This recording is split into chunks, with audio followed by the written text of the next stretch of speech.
Welcome, friend. I'm Jack, host of the channel, and today we're diving into another episode.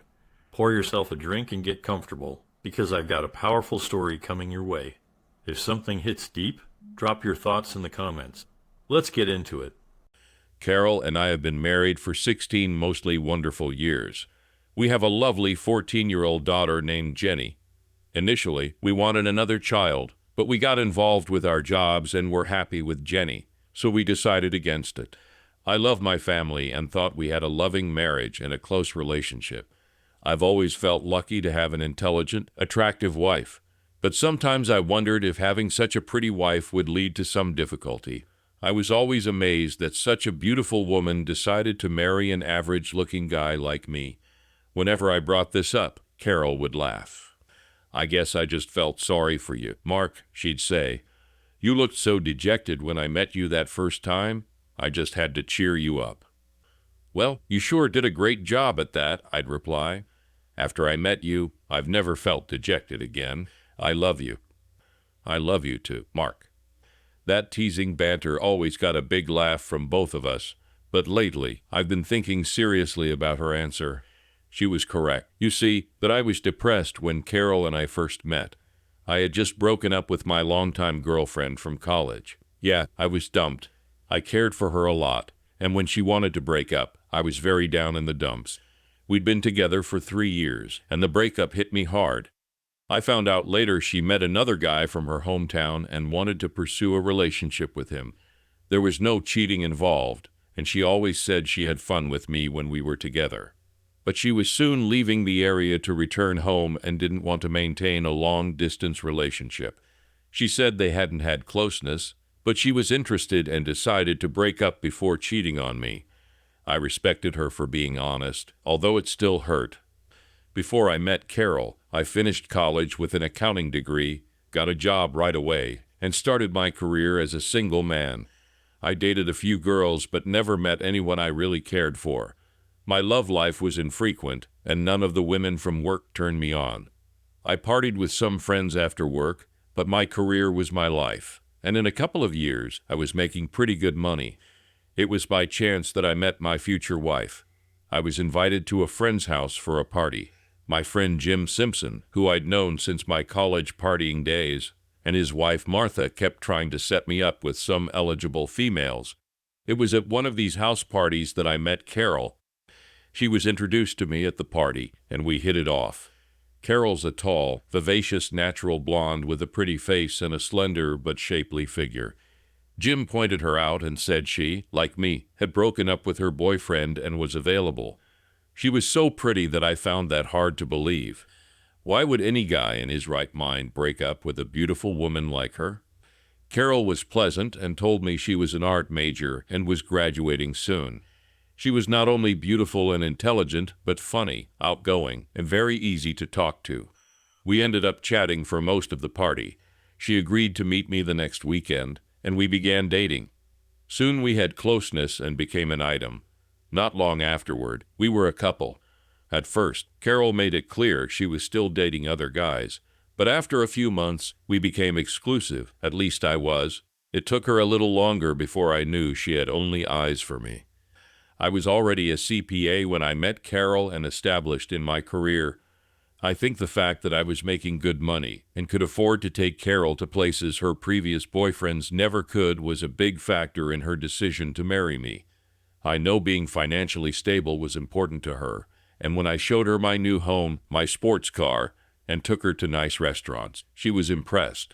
I'd like to think it was my good looks and charm that attracted her. But being honest, I knew that I was only average-looking and kind of reserved, certainly not a stud. I believe she enjoyed our lovemaking. I know I did. I found out she was a lot more sexually experienced than I and had dated a lot of guys before me. In my mind, once we were married, it was forever, and those guys were history. She told me they were in her past, that she loved me and only me. I accepted her answer completely, and not long afterward, I asked her to marry me. When she said yes, it was the happiest day of my life. Jim Simpson had been a friend of mine for years. We played on a few sports teams and partied together. We lived in the same town and met up regularly to drink and hang out. Jim was married at the time, but when his marriage to Martha began to fail, I tried to help him get over his divorce. I found out later that he had been cheating on Martha, and she found out about it. She hired a shark of a lawyer and took my best friend to the cleaners. Jim's a handsome guy, loud and bigger than me. Once he was single and we went out together, I could see that women were attracted to him. He did date some really sexy chicks, even bringing them over to our house for parties and dinner. None of his relationships lasted longer than a few months. Carol and I talked about his problems, and she was the one that pushed me to keep inviting him over to our house. She kept telling me that Jim was down in the dumps about his life and needed our support. That didn't seem to fit because I knew for a fact that he didn't need any help to get dates. Carol was insistent that we remain good friends and help him get over the bad memories of his divorce. I often told Carol she didn't need to worry about him so much. I didn't want to unfairly characterize my friend, so I never mentioned that he was a liar, a cheater, and probably deserved the divorce. I brought up that Jim was a good-looking single guy with a well-paying job and told her how women seemed to flock to him everywhere we went. She disagreed. Carol said he was just hitting his depression about his failed marriage, that he was our friend, and we couldn't let him down. I guess I just went along with her opinion and kept up our friendship. He was my best friend for years, and the truth is, I was happy to have him around. That was the situation for a number of years. However, in the last few months, things began to change. As usual, Jim came around quite often, as had been the case for some time. But Carol increasingly kept bringing up his supposedly fragile emotional condition. It was strange because Jim didn't seem depressed at all, but she'd been like this for so long, I considered it a normal topic of conversation. However, when things grew even stranger around our house, I became suspicious. I was working harder than ever as an accountant, but over the last couple of years, my career had stagnated. I hadn't gotten the promotion I deserved. I still had a number of important clients and was still making decent money, and I was still providing for Carol, Jenny, and myself a good living.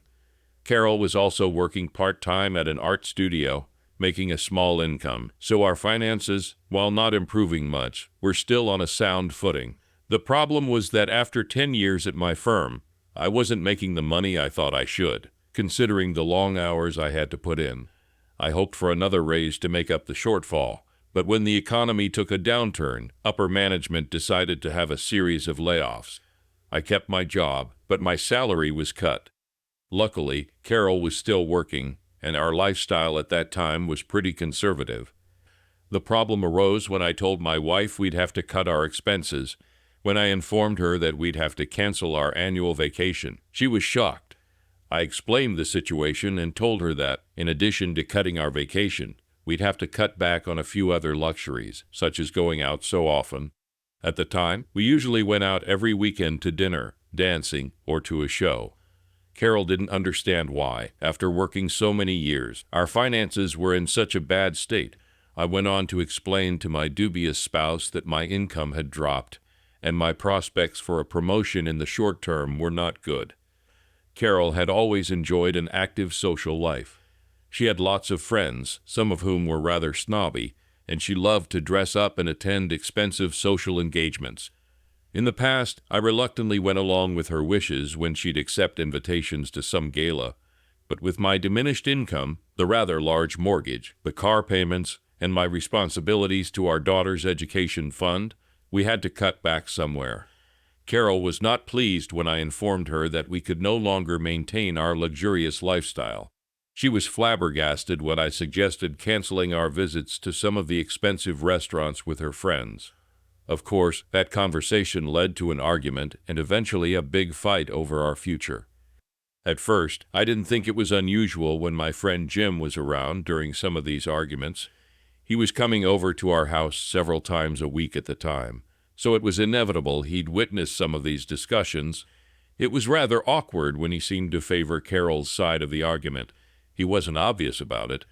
As Carol and I would discuss our issues, he'd listen for a bit, then offer an occasional comment that, on the surface, seemed conciliatory. But when I thought about it later, he seemed to always agree with Carol.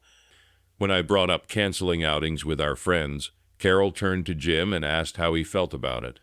The big guy would act thoughtful, but eventually agree with Carol. He would reiterate her arguments and even offer to help us out with our finances if needed. I didn't like that answer. He went on to offer to drive if we wanted to go out somewhere. If Carol and I wanted to go to a club that had a cover charge. Jim even offered to pay whatever fee was required. If we were invited to a party, he'd pay for some sort of gift if necessary so we wouldn't have to go empty-handed. I thanked him but said no thanks. I wanted to make my wife happy, but I was irritated that he always offered to come to our financial rescue. I knew he could afford to help us out. He had left his previous job and was now working in some sales job, apparently doing quite well. One evening, Carol invited Jim over for dinner without telling me, which happened quite regularly now. As usual, she was a great hostess. We enjoyed a pleasant conversation as we finished the delicious dinner Carol cooked. After our daughter left to do her homework, we retired to the living room and opened a bottle of wine. We barely poured our wine and sat down before Carol reminded me of the upcoming annual charity event. I'd forgotten about it, although it was something we went to every year.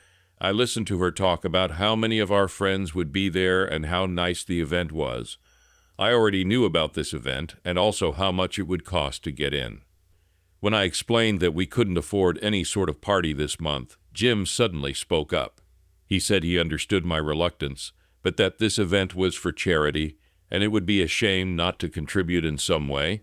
Carol eagerly listened to him, with a look of delight on her face when my friend offered to assist us with the cost.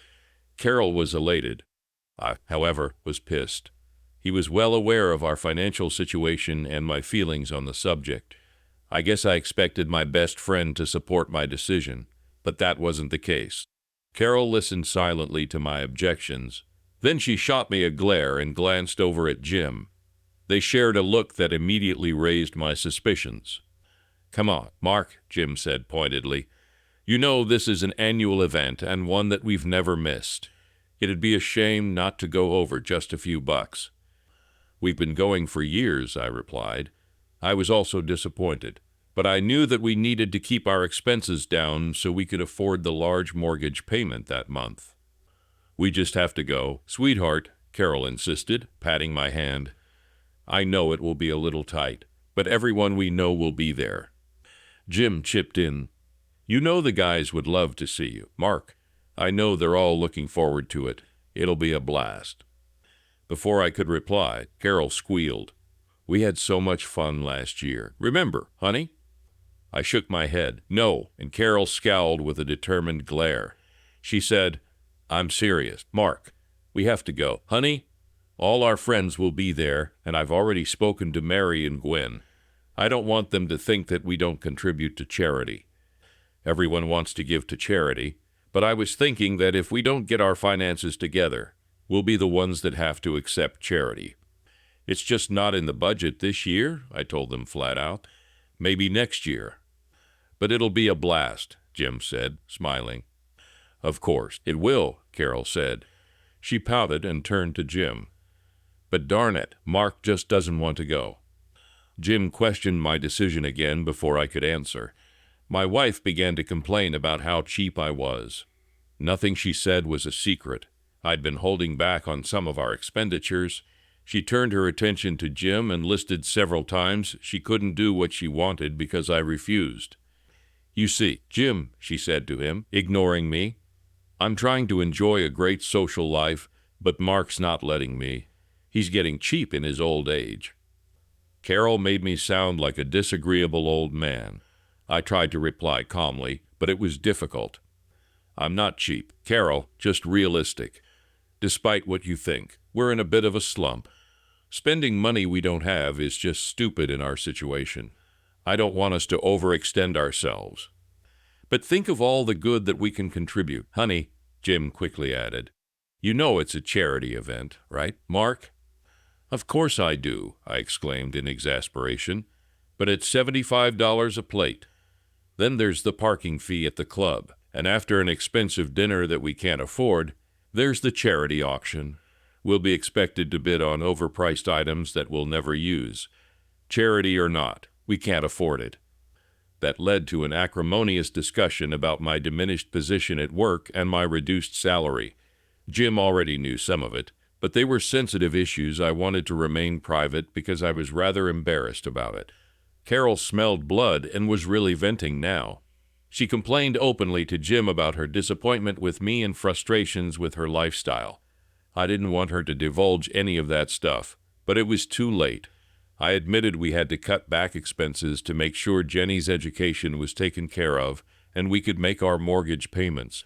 I hoped that would put some sense of reality into my wife, but she was unsympathetic. "See what I mean?" Carol sneered, gazing hopefully at Jim. "He always comes up with some dumb excuse not to go out." I was pissed. These two were openly ganging up on me, countering my arguments, and totally dismissing my concerns. Carol was gazing hopefully at Jim, waiting for him to say something to support her. Jim glanced at her and then looked at me with a sympathetic look. "Well, Mark, why don't I cover you then?" he quickly offered. "I don't want to go by myself, and I have the cash. It's not a problem. It would be my pleasure to take you and Carol out to this event. You know, we always have fun. I'd be disappointed if you weren't there. After all, you've been there for me for the past year after my divorce, so in a way, I'll be paying you back. I'd love to take you both to keep me company. I'll drive and even pay for the babysitter, too." "Really?" Carol squealed, elated that someone was coming to her rescue. "Oh gosh, Jim, that's wonderful. Thank you so much." Before I could reject his offer, she ran around the table, hugged the guy, and kissed him, crying repeatedly, "Thank you, Jim, thank you." I was seething, not just about Jim contradicting my decision, but also about Carol's gleeful reaction to his offer. She cared nothing about my opinion and practically threw herself at him right now. She was gushing openly like he was her savior. I shot Jim a look of disapproval as Carol continued to hug him.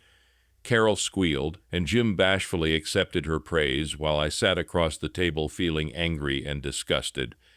Despite what Carol said, I had no intention of accepting anyone's charity, even if it was from a friend. I was most put off by Carol's exuberant physical response. By now, Jim had his arm around her waist as she kissed his cheek and hugged him warmly.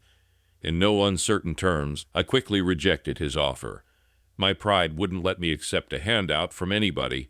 They stopped hugging, and Carol considered me coolly. "Come on, Mark," Jim said. "Don't be upset."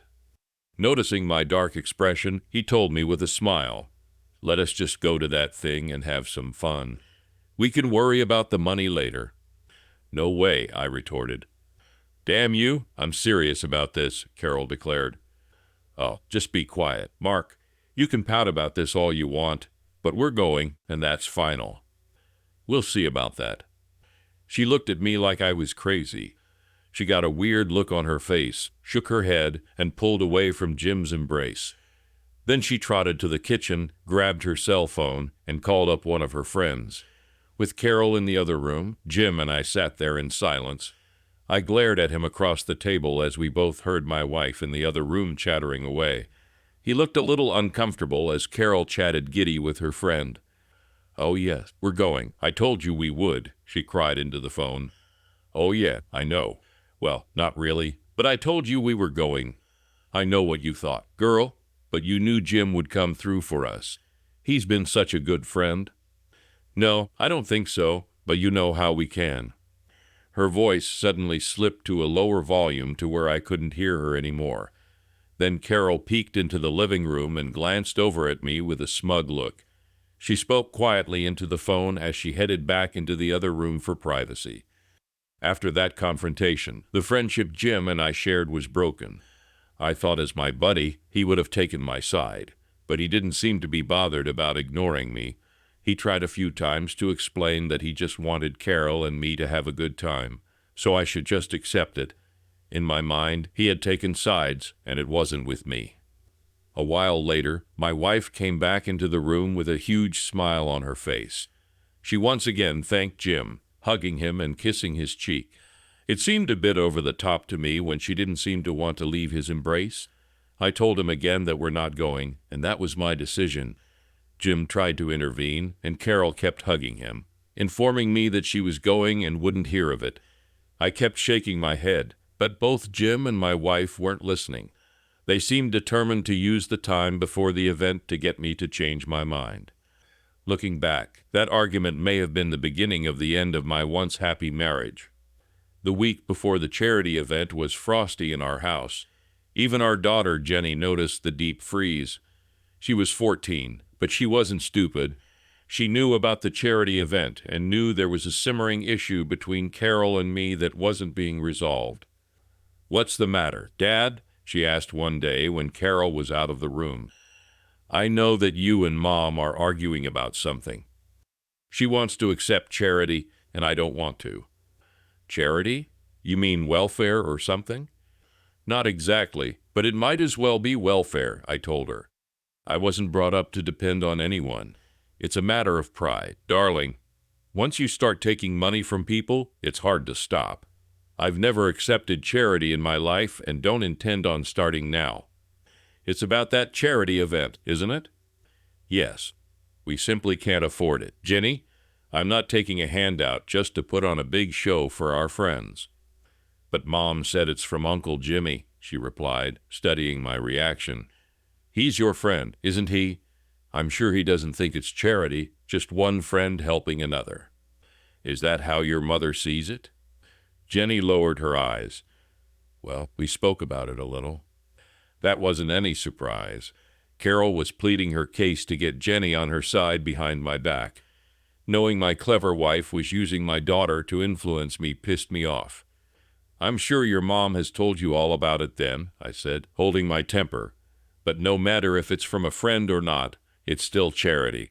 I don't want to raise you thinking that we are that hard up. My dad never accepted charity his whole life, and he had more problems than we do." "But Dad, it's just a party. It's not like we're accepting cash, you know, and Uncle Jimmy is our friend." I was getting annoyed that she kept referring to Uncle Jimmy. I guess that's how Carol must refer to him when I'm not around. I answered my daughter with a little more anger than I should have. "If your Uncle Jimmy," I sneered, accentuating his label, "was really my friend, he'd keep his big mouth shut, his nose out of my affairs, and leave my family alone." My bitter reply caught Jenny off guard, and she drew back, looking scared. Then she ran up to her room and closed her door.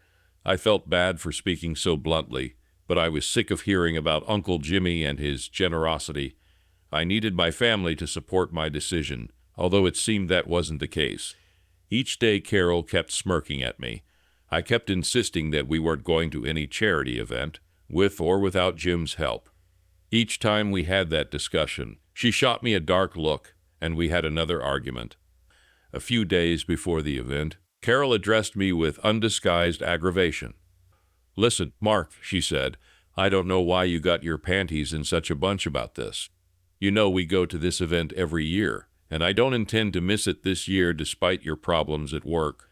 I know we're having a little financial difficulty right now, I get it, but we're certainly not poor, and we still need to keep up appearances. If we don't attend, all my friends will be aware of our problems. They'll be talking about us, about me, and I don't want to hear the gossip about it later.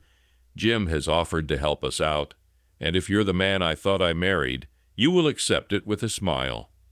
"So that's it," I blurted out angrily. "I'm not man enough now?" "Oh, crap, Mark, will you just stop?" "Of course, you are. Just grow up then." "It's all about the gossip." "Not all about it, but yes, I want our family to look good, and I do want to be considered a valued member of our social group. We have made a lot of friends over the years, and I want to go have an enjoyable evening with them." "Don't you want to be seen with me?" "That's not fair, and you know it. Of course, I want to be seen with you. I love you and always have. But this argument has gotten me quite pissed off. I thought you would support your husband as a good wife should and try to understand our situation. I can see that's not the case, so if you want to disrespect me this much, just go without me." "You are a fucking bitch," she cried angrily. "You think I'm not a good wife? That's a bunch of crap, and you know it. For 16 years, I've taken care of you and Jenny without so much as a complaint. Lord knows I could have complained about a lot of things, but haven't." Like what? Damn it! She gazed at me with an icy glare. For a moment, she didn't speak. The silence was deafening as I waited her out. So you're going to be mad about this, are you? She said bitterly. I thought I could convince you that it would be good for us to have a night out together. Lord knows that hasn't happened lately. You haven't taken me out on a real date in months, and I'm sick of it. That's a lie. We go out to dinner as a family every week. We also go out dancing occasionally, just not to those posh, expensive joints you're hooked on. I told you, Carol, we can't afford that right now. Once Jenny's education is taken care of, I'm sure things will loosen up. Carol looked like she'd bitten into a lemon as she listened to me. She seemed to come to a decision and suddenly calmed down. But the triumphant look on her face was troubling. Some idea of a husband. If you aren't going to give me this one night out, then I guess I'll have to be Jim's date. I'm sure he'll be proud to have me, even if you aren't. And don't think it's going to be a platonic date either. I'm going to give your buddy all the attention that I would have given you, and I know he's going to appreciate it. You witch, I snapped with more anger than I'd felt in a while. I should have known you had this in your head. Don't let me stop you. Then go out with him. But don't think I'll forget this sordid betrayal, and I won't forget Uncle Jim's part in this either. I stomped out of the room and slammed the door as she yelled, "You a hole! I'm going, damn it!" Well, that didn't go well at all. As I stomped away, I passed by the living room. Jenny was watching TV. I know she heard the whole argument. When she glanced over at me with a frightened look, I wanted to hug and console her, to soothe her fears. But I was too worked up at my stubborn wife to say anything nice. So I just went out on the patio and sat in a chair, steaming. The day before the charity event found our house bitterly cold. Jim called me a few times during the week to convince me to change my mind. I wasn't having it, and the last time, I just hung up on him. Our finances were shaky enough, and we simply had to cut back. I had to face facts to keep our family secure, even if my wife wouldn't. If she wanted to make an issue about this, then she was going to get her wish.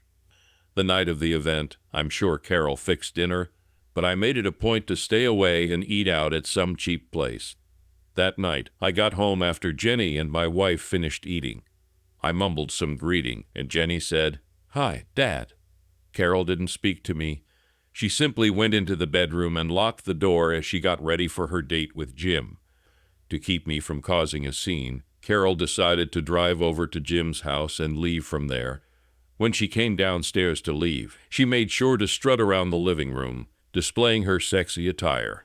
If I wasn't pissed off before, I was livid now. She had on a short, tight aqua dress I'd never seen before. It was shockingly brief and displayed her curves like it was painted onto her slender body. Her long hair was flowing, her makeup was fixed, and the high heels she had on made her shapely legs look great. The charity event wasn't that high class, so I was astonished to see her so dressed up. "Where'd you get that dress?" "Don't worry about it." Where'd she get the money to buy such an obviously expensive dress? But she wasn't going to tell me, so I kept quiet. Carol ignored me as she went to where Jenny was sitting in front of the TV, leaned down, and gave our daughter a kiss. "Well, you look wonderful, Mom. You look like a movie star in that dress."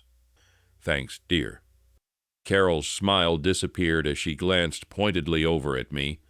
She told Jenny loud enough for me to hear, "I know Uncle Jim will think so too. I just wish everybody felt the same way." Of course, that comment was directed at me, and I was furious.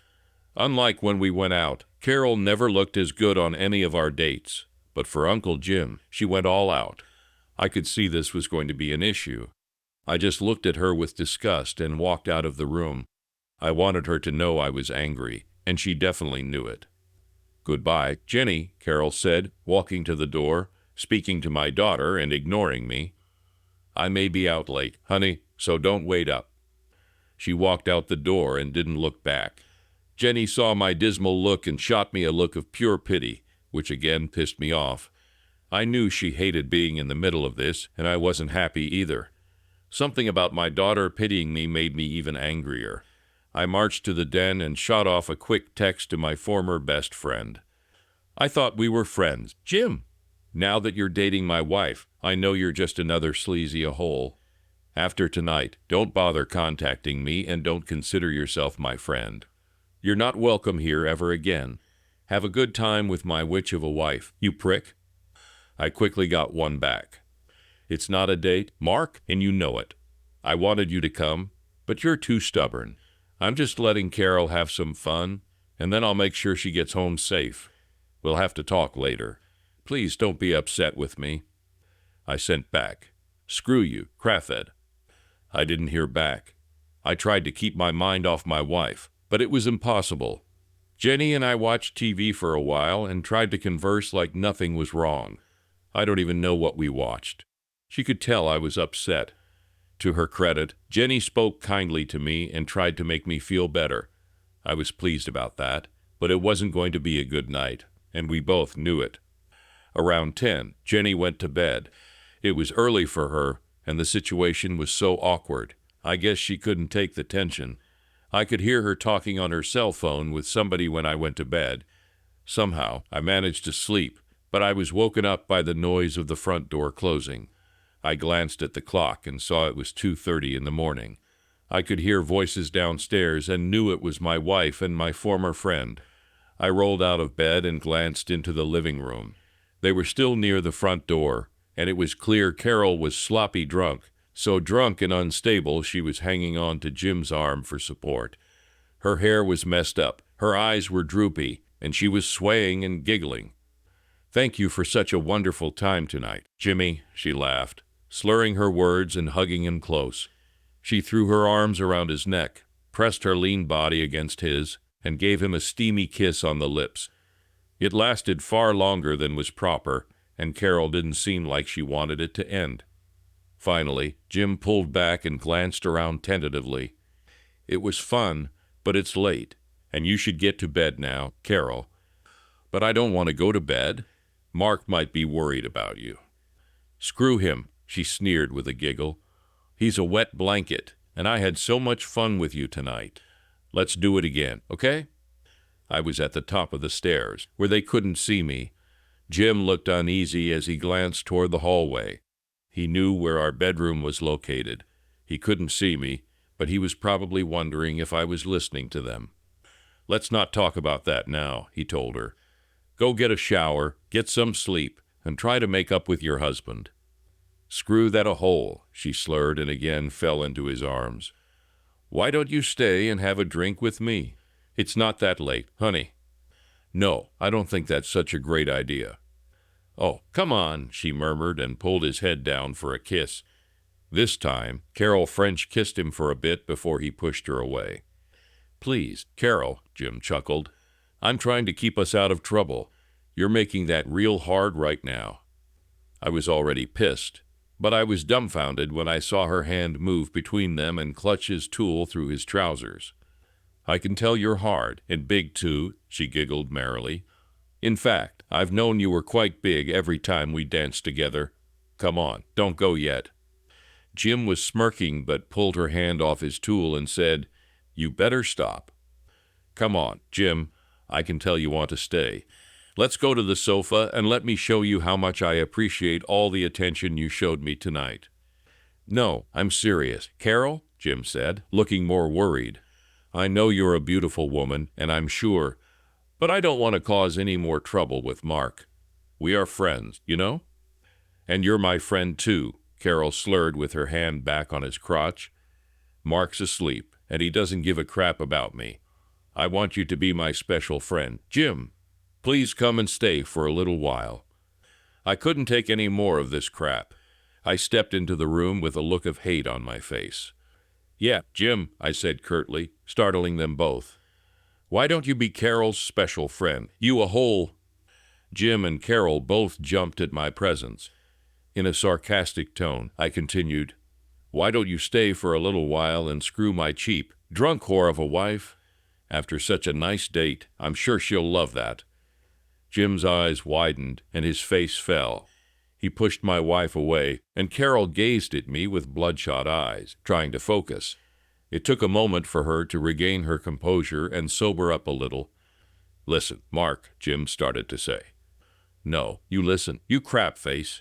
I can see now just how much of a special friend you were to my wife. So just screw her. Take her over to the sofa and give the filthy whore what she wants." Jim shook his head sadly and turned to leave. Carol cried, "No!" grabbed his arm, and pulled him back. "Just shut up, Mark. Jim was nice to me all night, and he doesn't deserve this." "Then give him what he deserves." "Which?" I cried. "You want his big, hard meat, so go for it, you cheating whore." "Damn you, a hole!" Carol screamed. Her face was red as a beet. Jim just wanted to crawl in a hole. "Listen, Mark," Jim said apologetically, "I know you're upset about tonight and all, but we did have a great time, and nothing happened." "I have your word on that, right? Craffhead," I sneered. "I'm sure I can trust you." "Yeah, nothing happened. I know this looks bad." "Why, Uncle Jim?" I asked angrily. "Why does it look bad? Because my whore is trying to give you a job, maybe a blow job, for being so nice, or because she's taking you over to the sofa to enjoy sex. Is that it, Uncle Jim?" Jim looked at Carol, then at me. He shook his head and headed for the front door to make his escape. On the way, he said to me, "No, Mark, listen, I gotta go." He told my drunk wife, "I'd better go now. Carol, I'll help you get your car later if you want." I think he was going to say more, but saw my glare. Instead, he twisted away from Carol's grasp and hustled out the front door. As it closed behind him, Carol seemed to deflate. She looked less drunk and dejected as she stumbled into the kitchen to get some water, probably to sober up. I left her there by herself and trudged back to bed. My marriage was no longer on solid ground. Carol woke up on the sofa. She never made it upstairs, and I found her lying there the next morning, sprawled out in her new dress. I tried to hold in my anger as I helped her up to the bedroom and flopped her onto the bed. I didn't undress her and left her lying in that tight, obviously expensive aqua dress. I did take off her high heels and pulled a cover over her. Carol slept until the late afternoon, painfully hungover, and I could understand why.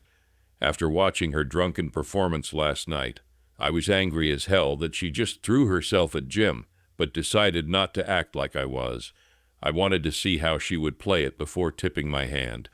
I knew our relationship had been off for quite a while. The argument about the charity event was just the latest disagreement. It was, however, the biggest argument we had ever had. Carol finally made it up for dinner and looked like crap. We didn't speak because she didn't want to.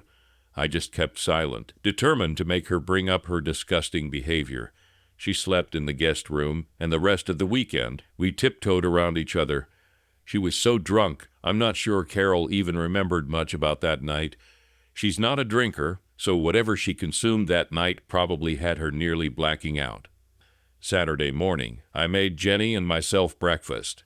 She mentioned Carol coming home with Jim and asked what the argument was about. I didn't offer much of an explanation, just that we were still working through the charity event issue. Jenny accepted that vague explanation and left the house early. She told me she was going to a friend's house, and I told her to call in a few hours to check in. I went to work Monday as usual. Carol took a while to recover and didn't go to work until Wednesday. We didn't speak about that night until the middle of the next week. I think it took her that long to clear her head from all the alcohol she drank. She acted embarrassed when she tried to apologize for her behavior, but I was still too angry to accept any apology. I let her tell me that she was sorry, then spun around and left her standing there. That pissed her off, but I didn't care anymore. Jim called me a couple of times. I ignored his calls and let them go to voicemail. I listened as he apologized about how that night turned out and that he wanted to talk about it. He wanted to meet me, but I never responded. I'm sure he wanted to soften the guilt he felt for betraying me. I didn't give a crap about him anymore. As far as I was concerned, our friendship was over. One evening when I was out washing the car, I went inside for something and heard Carol speaking on the phone in the kitchen. She didn't know I was there, so I tried to listen to her conversation.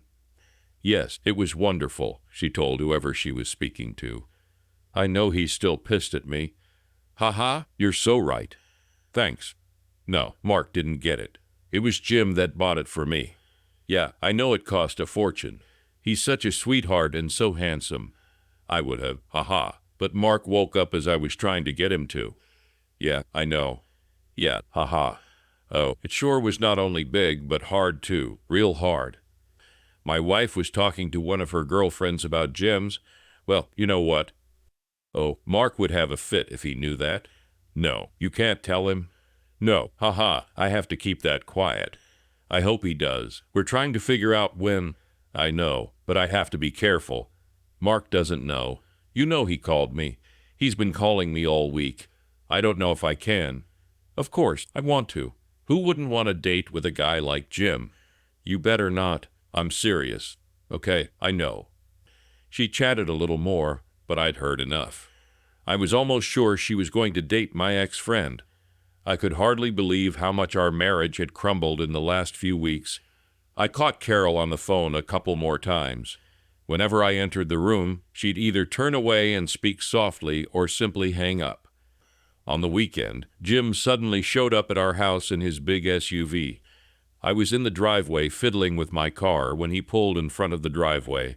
He got out of his big car and strolled up our walk, smiling as if everything was fine. Carol must have known he was coming because the second he got out, she immediately came outside with a weird smile on her face. We hadn't been speaking, so when she approached me and began to speak to me, I was immediately on my guard. Hi, honey. I invited Jim over for dinner, she told me flat out. When I started to object, she held up her hand to stop me. Listen, Mark, I know what you're going to say. You're still upset about that night, but I think that you two need to talk. Jim wants to. We need to get over this and get back to being friends again. Jim was a few feet away and smiled as he approached. Hi, Mark, he said good-naturedly, holding out his hand. Nice to see you again, buddy. I just stared at that idiot with a cold look. Trying to diffuse the situation, Carol moved next to me with a sweet smile and slipped her arm around my waist. She whispered, Go on, honey, with a big smile as she tried to coax me forward to shake his hand. I just let it hang there in the air and ignored it. Jim's smile disappeared as he realized the insult and lowered his hand. Next to me, my wife tried to soften the tense atmosphere. Hi, Jim, she gushed, ignoring my harsh glare. Nice to see you. I'm glad you came over today. I was just telling Mark it was time to clear the air and... Screw you, I snapped. Carol was startled. Her bright smile wilted a bit. Please, Mark, Jim said. I know you're still upset, but... Oh, you got that, did you? I felt my wife's arm tighten around my waist. She stumbled against me, trying to keep me from getting any angrier. Please, honey, Carol purred, pressing my arm against her breast. She tried to kiss my cheek. Don't be mad at him. It's my fault what happened, not his. Jim's been your friend for so long, and I know you miss him. He misses you too, right, Jim? That's right, Jim quipped. Come on, Mark, no hard feelings, right, buddy? I shot him a look that could kill. Then I twisted out of Carol's grasp. I looked straight into his eyes, wishing I could shoot this creep. So, tell me, buddy, did you have a good time with my wife at the charity event? Well, yeah, of course we did, Carol chirped. We wanted you to come, Mark. It would have been more fun if you were there, honey. You would have loved it. She hadn't spoken to me in nearly a week, and now she was acting all sweet and innocent. I didn't believe her for a second. Jim gazed at me tentatively, and I looked right back in his eyes. So, you danced together? I asked him. Huh. Well, yeah, everyone was dancing and all. Of course, Carol moved next to me again and slipped her arm around me with a sugary, sweet smile frozen on her face. Of course we danced, Mark. Everyone was dancing and having a great time. Like I said, you would have loved it if you had come. I ignored my wife's irritating chatter and kept my attention on Jim. So, you danced, huh? Did you dance the slow songs, Jim, old buddy? Hold Carol in your arms. Feel her against your chest in that skimpy dress she had on. His face twisted into a strange grimace. He was uncomfortable, perplexed by these probing questions. No, nothing like that. Mark, he replied innocently, just, dancing and having a good time.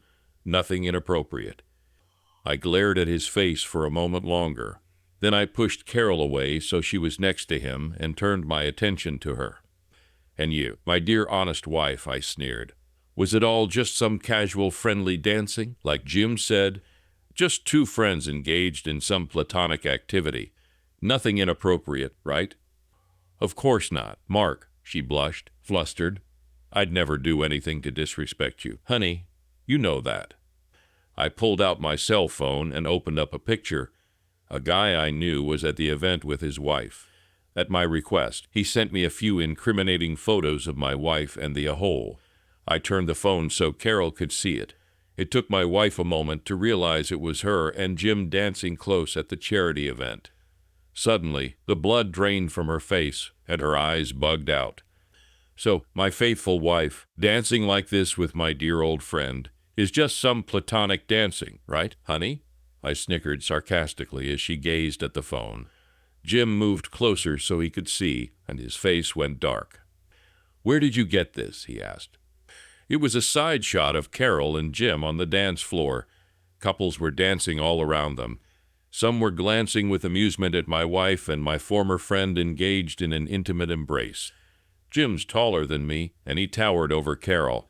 That didn't stop her from sliding her arms around his neck, pressing her lithe body against his, and Jim leaning down to kiss her on the lips. It was a still shot, so there was no way to know how long the kiss lasted, but to someone who didn't know them, it was very incriminating. Carol's face blanched as she saw how intimate their embrace was, not to mention the kiss. I heard Jim gulp. Oh boy. I flipped to another picture and asked, Carol, my dear, I guess you enjoyed the kiss by how you were gazing up into his eyes. The next shot was closer, with only their upper bodies in view. Jim's hands were placed around her waist, and Carol was gazing up at him with adoration in her eyes. A couple next to them was watching with smiles on their faces. I flipped to another picture, and this one had them sitting in a booth. Jim's arm was around her shoulders, his hand hovering over her breast. Carol was leaning against his shoulder, her face turned up to his as if expecting another kiss. The last was a shot of them outside on a patio. They were hugging, with Carol making no effort to pull away. Jim was whispering something in her ear, and she was smiling up at him. The expression on their faces was intimate, and the body language was clear. Carol's face turned beet red. It's not what it looks like. Mark, I swear, Carol pleaded, her voice trembling with fear. Jim stepped back, looking embarrassed and uncomfortable. Mark, I know this looks bad, but I promise nothing happened. My anger surged. You promise nothing happened? I repeated, my voice dangerously low. You expect me to believe that after everything I've seen and heard? Carol tried to step forward, her hand outstretched in a pleading gesture. Mark, please, let's just sit down and talk about this. We can. Shut up, I roared, my voice echoing through the house. I've heard enough of your lies. I stormed to the drawer in the living room, my hands trembling with a mix of rage and adrenaline. I yanked it open and pulled out the old Magnum 44 that had been sitting there forgotten for years. My fingers wrapped around the cold steel, the weight of it both grounding and terrifying. Mark, what are you doing? Carol's voice was a whisper, her eyes wide with fear as she took a step back. On your knees, I commanded, my voice icy. Both of you. Now. Jim's face turned ashen. Mark, this isn't necessary. We can talk. I said, get on your knees, I shouted, pointing the Magnum at him. My heart pounded in my chest, each beat echoing in my ears like a war drum. Slowly, reluctantly, they both dropped to their knees, their eyes never leaving the Magnum in my hand. Now, I said, my voice trembling with barely contained rage, you're going to tell me everything, every single detail, and if you lie to me, so help me God, I will kill you both. Carol started to cry, her shoulders shaking with sobs. Jim looked at her, then back at me, his eyes pleading. Mark, it was just one night, Jim began, his voice shaking. We were both drunk. It didn't mean anything. One night, I sneered, "You think that makes it better? Tell me everything, now." Jim swallowed hard. It started a few months ago. Carol was upset about the financial situation, and I guess I took advantage of that. We met a few times, just to talk at first, but then... Then what? I demanded, my grip tightening on the magnum. "We kissed," Carol whispered, her voice barely audible. "It was at one of the parties. I don't even know how it happened, but it did. And then we met up a few times after that." "How many times?" I asked, my voice cold. "3, she admitted, her eyes filled with tears. "I swear, Mark, it didn't mean anything. I was just so lonely and angry, and Jim was there." Jim looked at me, his eyes filled with regret. "I'm sorry, Mark. I never meant for it to go this far." I felt a cold, dark satisfaction at their confessions, but it did nothing to quell the storm inside me. I wanted to scare them, to make them feel the betrayal I had felt. But then everything changed in an instant. Jim, perhaps thinking he could disarm me, suddenly stood up and lunged at me. It happened so fast I barely had time to react. Instinctively, I pulled the trigger. The magnum was deafening in the confined space. Jim's body jerked violently, and he collapsed to the floor. Carol screamed, a sound that would haunt me forever. I stood there, staring at Jim's lifeless body, my mind struggling to process what had just happened. I hadn't meant to kill him. I just wanted to scare them, to make them confess. But now it was too late. Panic set in. I had to get out of there. I couldn't face the consequences of what I had done. I turned to Carol, who was still sobbing hysterically. "Get up," I ordered, my voice hollow. "Get up and go to the bathroom." She looked at me, her eyes wide with terror. "Mark, please." "Do it, now," I shouted, and she scrambled to her feet, running to the bathroom. I followed her, my mind racing. I shoved her inside and quickly found some rope. I tied her hands and feet, ensuring she couldn't move or call for help, then locked the door, pocketing the key. She had no cell phone, nothing to contact anyone. The adrenaline coursing through my veins was the only thing keeping me moving. My fear was a living thing, clawing at my insides, but my anger was stronger. The humiliation of being betrayed by my best friend and my wife fueled my actions. I knew what I was doing was dangerous, but I couldn't stop now. I had to escape. I ran back to the living room, my heart pounding. Jim's body lay there, a stark reminder of my irreversible mistake. I couldn't stay here. I had to run. Grabbing the magnum, I hurried to the car and jumped in. My hands were shaking as I started the engine and peeled out of the driveway. I had only a few hours to reach the border. I knew I had to move fast. As I drove, I called my sister, who lived about an hour away. I needed to make sure Jenny was safe and out of the house before the police arrived. "Hey, sis," I said, trying to keep my voice steady. "I need a huge favor." "Mark, what's wrong? You sound off." "Can you take Jenny for a day? Something came up, and I can't explain right now. It's really important." "Of course, but..." "Please, just do this for me. I'll explain everything later. Just pick her up as soon as you can." "All right, Mark. I'll be there in an hour." I hung up, my heart breaking at the thought of what I was about to do. I called Jenny next. "Hey, Dad," she answered, her voice cheerful. "What's up?" "Jenny," I said, my voice breaking, "I need you to know that I love you more than anything in this world. Whatever happens, remember that." "Dad, what's wrong? You sound weird." I have to go away for a while," I said, tears streaming down my face. "I can't explain now, but know that I love you, and I'm doing this for you." "Dad, you're scaring me. What's going on?" "Just promise me you'll be strong. Jenny, I have to go. Goodbye." I hung up, my heart breaking at the thought of leaving her behind, but I had no choice. I had to disappear. I drove through the night, my mind a whirlwind of fear and regret. The adrenaline was still pumping, helping me focus on the task at hand. The consequences of my actions were too severe to dwell on now. I needed to escape. Just before reaching the border, I pulled over to the side of the road. I knew I couldn't risk being caught with the Magnum. I found a secluded spot and buried it deep in the dirt, covering my tracks as best as I could. Satisfied, I got back in the car and continued toward the border. By the time I reached the Mexican border, dawn was breaking. I knew this was my last chance to cross undetected. With a deep breath, I drove through the checkpoint, praying they wouldn't stop me.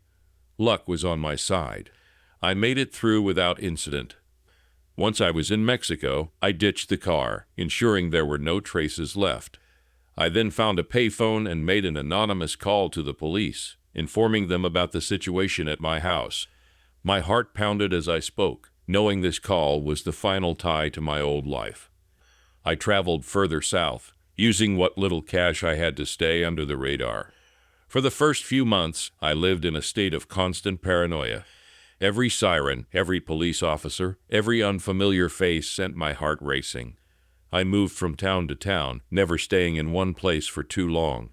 The fear of being caught was my constant companion, and I knew I had to stay vigilant. I adopted a new identity, becoming Carlos Alvarez, a quiet, unassuming man who kept to himself. I found work where I could, doing odd jobs and manual labor, anything that would keep me under the radar. My once comfortable life was now a distant memory, replaced by a harsh, uncertain existence. Despite the hardships, there were moments of peace. The beauty of the Mexican countryside provided a stark contrast to the turmoil inside me. I found solace in the simple things: a warm meal, a friendly smile, the sound of the ocean waves crashing against the shore. But the guilt never left me.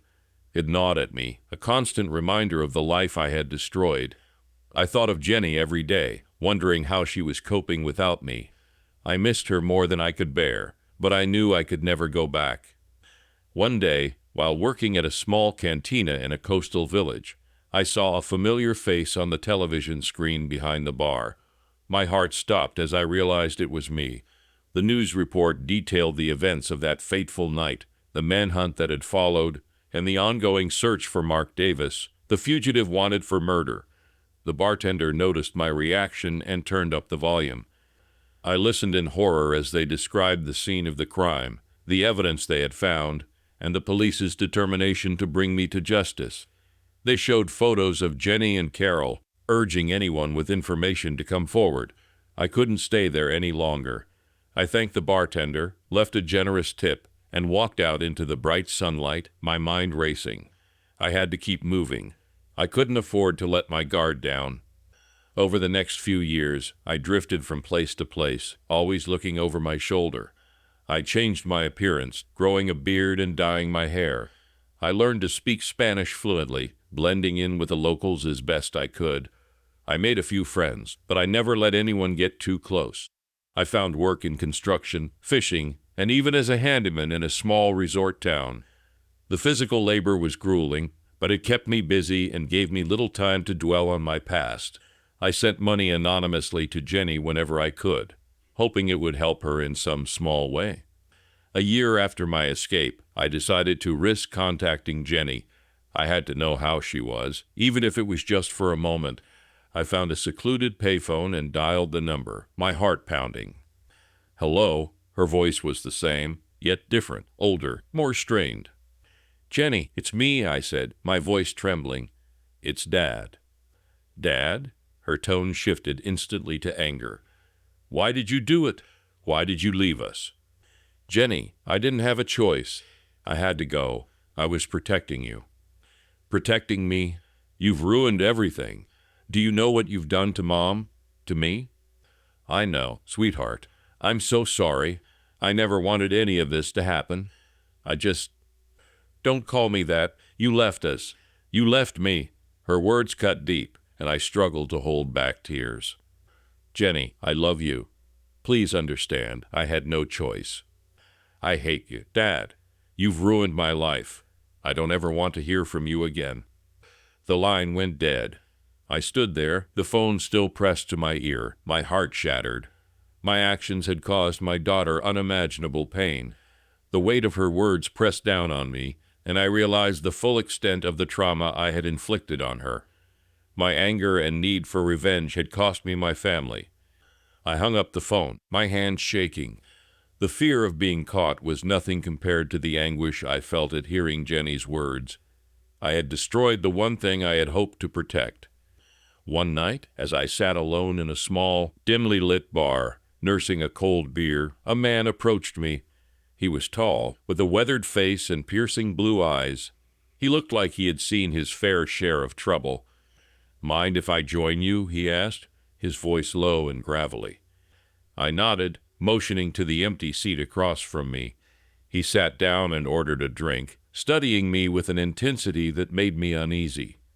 "You look like a man who's seen some things," he said after a moment, his eyes never leaving mine. I shrugged, taking a sip of my beer. "We've all got our stories." He nodded, a faint smile playing at the corners of his mouth. "Indeed, we do. What's yours?" I hesitated, the memories flooding back. "Just a man trying to leave his past behind." "Aren't we all?" he said, raising his glass in a silent toast. "Here's to new beginnings." We clinked glasses, and I forced a smile. Though my mind was elsewhere, I couldn't afford to let my guard down, not even for a moment. The next day, I packed my few belongings and left town. I couldn't shake the feeling that the man had recognized me, that he knew who I really was. I couldn't take any chances. As I traveled further south, I reflected on the choices that had led me here. I had acted out of anger and fear, but I had also done what I believed was necessary to protect my pride and serve justice. The guilt and regret would always be with me, but I had come to terms with my actions. I settled in a remote village near the coast, where the people were kind and the pace of life was slow. I found work as a fisherman, spending my days on the water and my nights under the stars. The simplicity of this life was a stark contrast to the chaos I had left behind. Years passed, and I slowly healed. The physical labor made me strong, and the quiet moments of reflection allowed me to find peace. I still thought of Jenny every day, but the pain of our separation had dulled with time. I knew she was better off without me, and that thought gave me some comfort. One evening, as I sat on the beach watching the sunset, I felt a sense of calm wash over me. The past would always be a part of me, but it no longer defined me. I had found a new life, a new identity, and in that I found a measure of redemption. The news reports eventually faded, and the world moved on. I was no longer Mark Davis, the fugitive. I was Carlos Alvarez, a man who had made mistakes, but had also found a way to survive and heal. I had built a life here, one that was humble but fulfilling. As the sun dipped below the horizon, I knew that I could never fully escape my past, but I had found a way to live with it, and in that I found strength. I stood up, brushed the sand off my clothes, and walked back to my small, weathered house. The future was uncertain, but I was ready to face whatever came my way. I had survived the darkest moments of my life and emerged stronger for it. And as I lay down to sleep that night, I felt a sense of peace I hadn't known in years. The journey had been long and painful, but I had found my way, and in the end, that was all that mattered.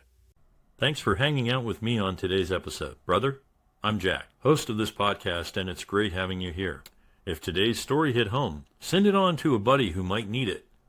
Remember, we're all in this together, turning life's curvy balls into wins. If you have an opinion or story to share, then drop a line in the comments section. Don't forget to subscribe and hit the bell so you don't miss out. Until next time, keep your chin up and keep pushing forward. Stay strong, folks.